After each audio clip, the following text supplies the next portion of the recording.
اس لفظ کو سنی سین نون یہ اس کو قرآن سے ثابت کر کے دکھا دو. تو قرآن میں کہاں تو میں نے یہ بات کہی کہ ہاں میں آپ کی بات سے متفق ہوں کہ قرآن میں کوئی سنی نہیں ہے، لیکن قرآن مجید میں شیعہ کا لفظ ہے.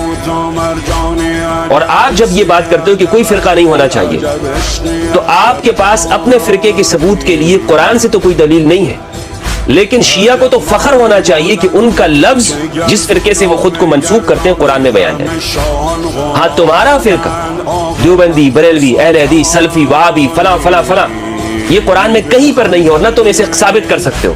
البتہ شیعہ تم سے حق رکھتے ہیں کہ ان کا لفظ قرآن میں موجود ہے اور کئی مقام کے اوپر قرآن مجید کے اندر آیا. اب تم یہ کہہ سکتے ہو، آپ یہ بات کر سکتے ہیں کہ جناب وہاں پر اس کا معنی یہ نہیں ہے، یہ اس معنی میں نہیں آیا، اس معنی میں آیا. یہ الگ بات ہے کہ کسی معنی کے اندر بھی آئے، لیکن یہ لفظ شیعہ کا قرآن میں موجود ہے.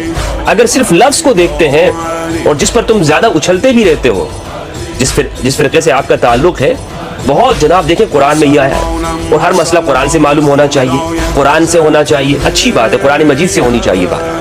تو جب قرآن مجید سے ہی آپ استدلال کے قائل ہیں، تو ایک شخص یہ کہتا ہے جناب دیکھیں میرا فرقہ وہ قرآن میں اس کا لفظ موجود ہے.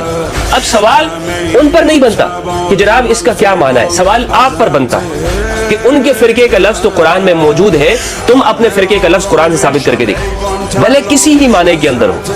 اس لفظ کو سنی سین نون یہ اس کو قرآن سے ثابت کر کے دکھا دو. تو قرآن میں کہاں استعمال ہے کہ جناب ھذا من سنی وھذا من سنی نہیں. قرآن مجید میں آپ کو بتاؤں گا کہ رسول اللہ صلی اللہ علیہ وآلہ وسلم جس جماعت انبیاء سے تعلق رکھتے ہیں، اس جماعت انبیاء کے لیے قرآن مجید میں شیعہ کا لفظ استعمال ہے.